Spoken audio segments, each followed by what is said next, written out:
Finally, back to the question of outliers and which ones to retain. Let's examine outliers in this data. So again, we load our data.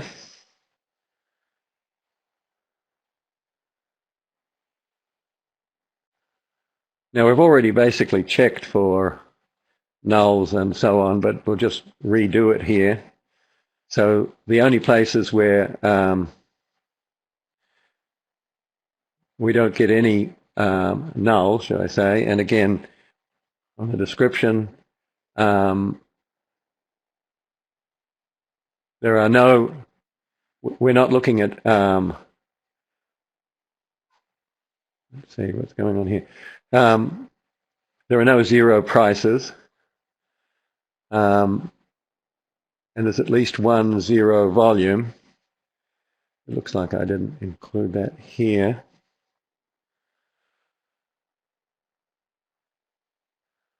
There are 327 stocks with zero volumes, 40,911 zero volumes, and an average of 125 zero volumes per stock, which you would expect in very lightly traded stocks. You're often missing whole days. So one way to look and compare the outliers is to look at the daily returns. So what this does is create a return value in the entire set for each stock. We grouped by symbol, and then for each symbol applied the create return. That process introduces nan at the beginning, and so now let's look. There are no. Okay, so there's. As you might expect, the mean return is 0. Actually, you'd hope it would be higher than that, but that's what it shows.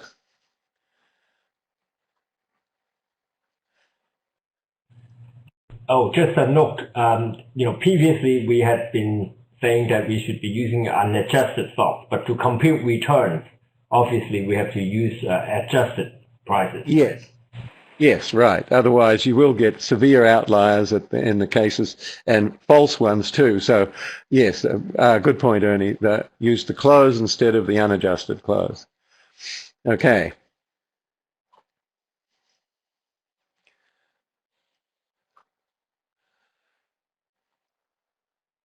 So again, what this does is, where am I? Yeah.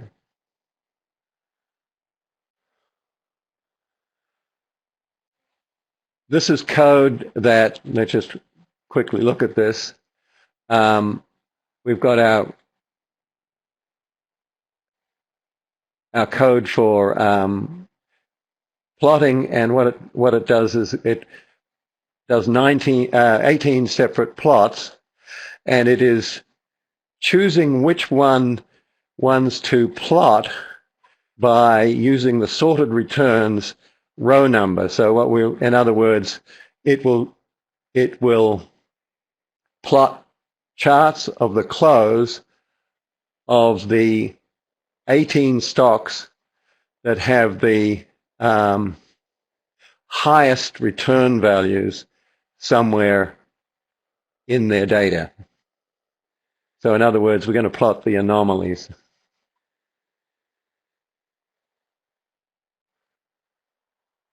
So this is going to plot the returns. And so there's WETF again, and it has a return of over 30, so that's over 3,000% on that day.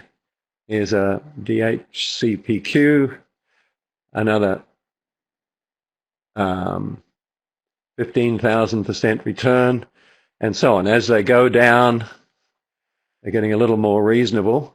But these all look really anomalous. They're massive, massive changes. And your first thought is that there's obviously something wrong here, right?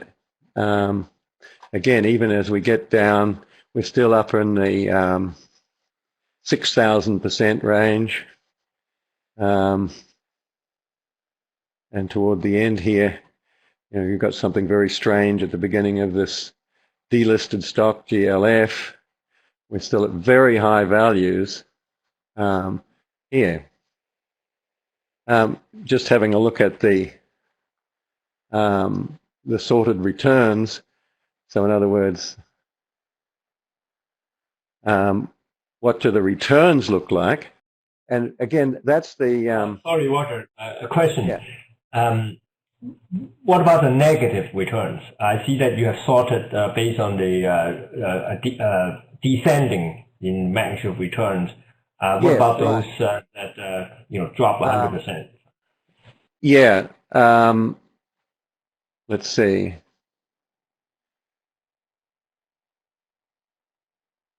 What am I? Well, we can get to that in a. Let me have a look. I think I have done that here.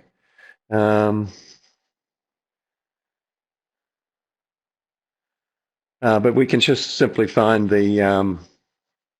This is the first row, so I think we can just do a minus 18 if we want to.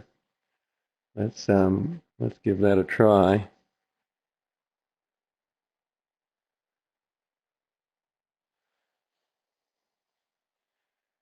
I'm not guaranteeing that this will work.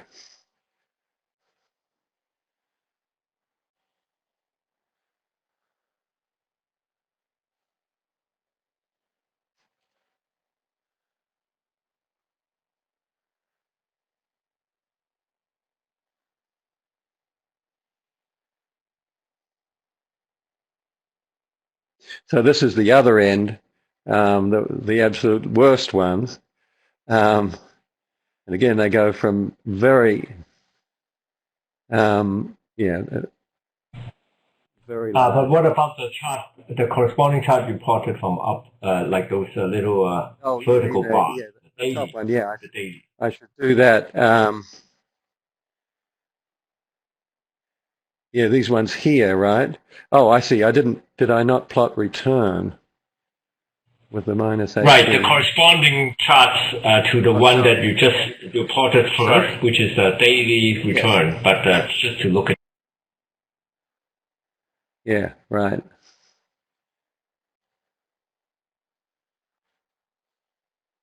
A negative equivalent.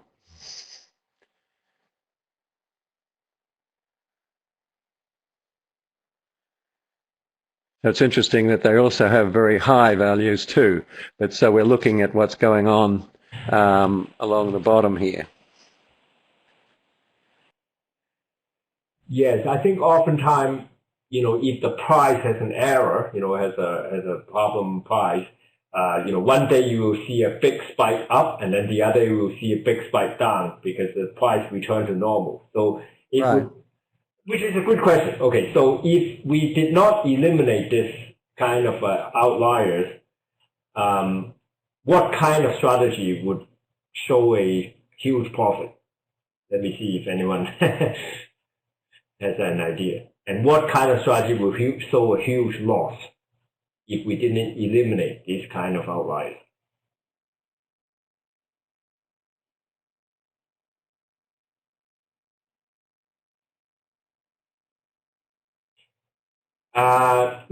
No, actually, SM is the opposite. If you run a mean reversion strategy, it will show a huge profit because when the outliers show that the price suddenly dropped like 99%, that's the time you would buy, and then the next day the price returned to normal, you would sell. You would make a 100% profit or something, maybe more. Actually more, much more. So this, whenever you have data noise, and that's very general, whenever you have, that's right, Eric, whenever you have data noise like these, you will greatly inflate the backtest profit of a mean reversion strategy, which you wouldn't get in live trading. On the other hand, you will greatly, you show great loss for a momentum strategy because when it goes down like 99%, you thought that's the time to short, but of course the next day the data noise disappeared and you will lose all that money. So back. Okay. So basically, going back to the first group of 18, what we want to do is examine each of these in the area of the greatest anomaly and just see what's going on and if the data is bad or if it's reasonable. Okay, so this is what the chart looks like for WETF around that giant spike. And so you can see that there was almost nothing going on, and then suddenly something happened, and there was a jump from some very low price to it's like $1.50, right? So let's look at the actual values around there. And so we're looking in this area over here. Okay. So what happened to the price? The unadjusted price went from 4 cents to $1.50 and then 0.75, and there was no volume on the last 4-cent one, and then there's tremendous volume at this time here. So is this bad data or is it not?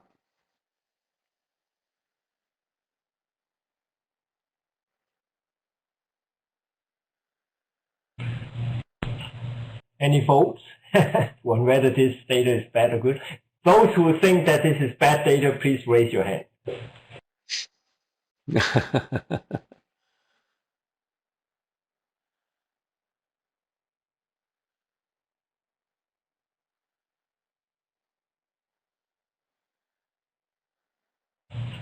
Nobody think that this is bad. What do you think, Roger? And in fact, we concluded that it isn't bad. It's just the stock was really nothing at all was happening, and then for whatever reason, whether it was an announcement or not, it just really started trading. And of course, it's unclear why it went to these funky values here too. But basically, it says that you certainly want to filter by volume and to avoid this sort of thing. Let's just look at the second one.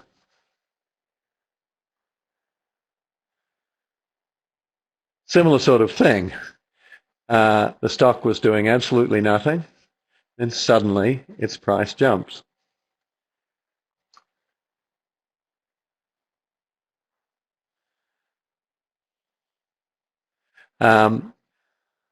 It's also a bit of a clue that there's a Q on the end of the symbol, and so it's trading under bankruptcy.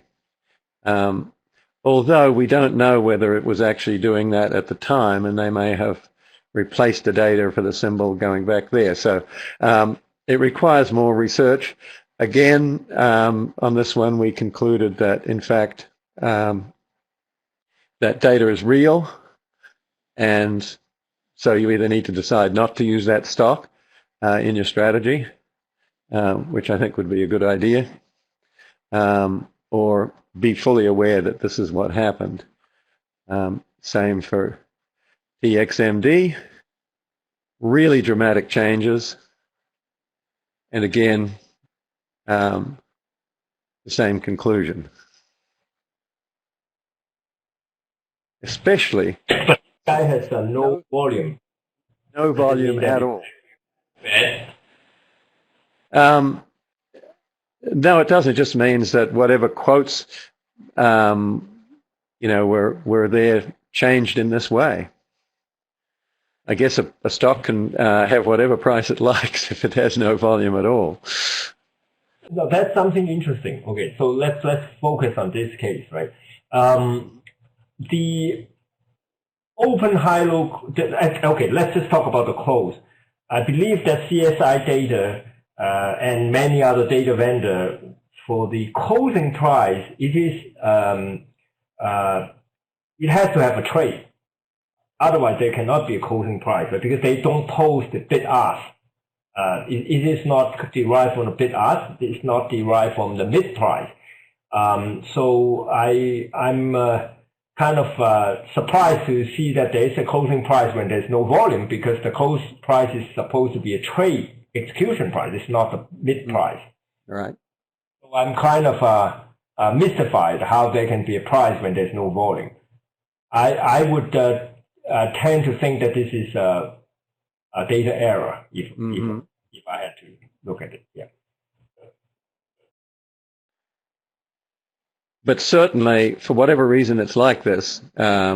We would want to exclude it from any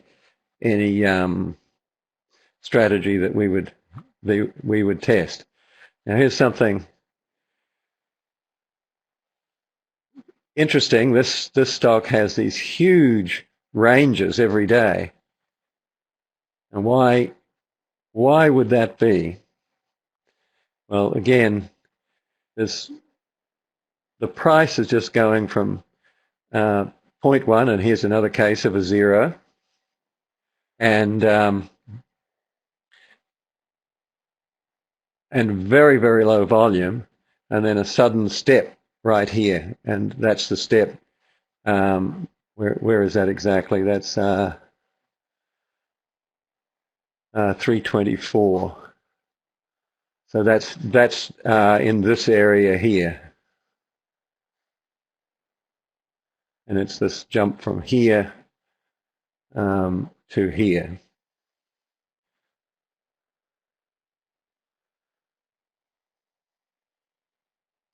And so continuing to examine each of these, we're getting to something that's a little more normal.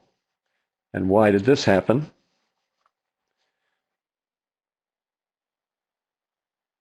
Once again, you've got a step jump, and in this case, a really big increase in volume. So this one I'm convinced is not a data error. But again, you really wouldn't want to trade something that was trading only 293 round lots. Oh yes, let me make also a note. When we look at volume, be very careful whether the volume represents lots or shares, right? So sometimes when it says one, is it 100 shares or is it one share? Different data vendor has different. And actually, that's probably the explanation for the zeros you see. They're probably just a very few shares which have been rounded in round lots to 0. That's a good point. Same thing here again.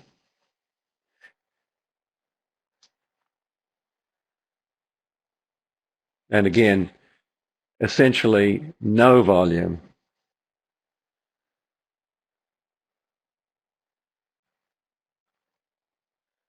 But it's worthwhile examining every one, just simply because these changes are so large. And you can see that there's quite a few here.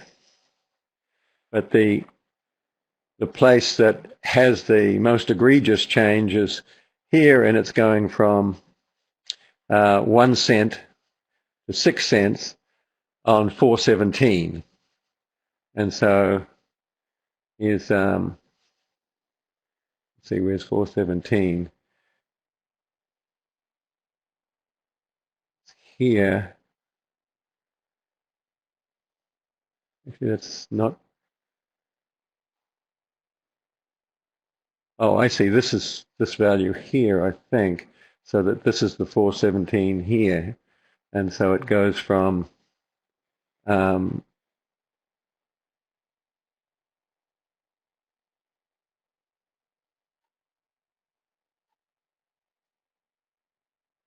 yeah, okay, so that's where it's happening. Again, the volume is essentially nothing at all, and you would certainly want to eliminate this from any strategy. Um, another crazy example. It's these. It's just amazing to see these very very low volume, low price stocks um, with their um,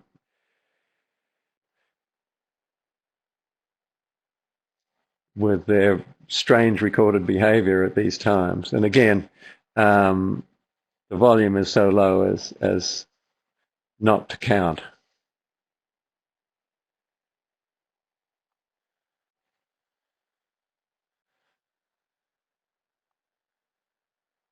Okay, let's go down to the last of these, and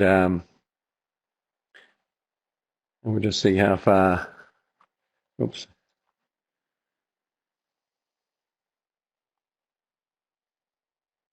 Oh, we've already seen this guy, right?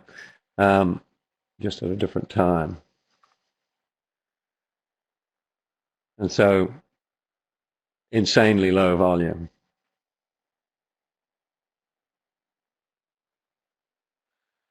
Okay, so let's go to back to the discussion here. Thanks. So yes, so I think the sort of the summary for what Roger did is that actually most of these so-called outliers are real, right? Because they do have volume, and it's just that they are very illiquid stocks, so they have this huge jump in prices. So if you are trading those stocks, well, that's what you will experience in live trading, more or less. So we should not eliminate them. They are correct. Whereas as Roger, I don't think we have found a case. Even though there are zero volume, that only means zero loss. It doesn't actually mean that that's actually zero shares traded. So we haven't actually found a case that we should that are definitely errors, right? Right, and I think my experience, certainly from the past early days of daily data, that data tends to be extremely clean from CSI.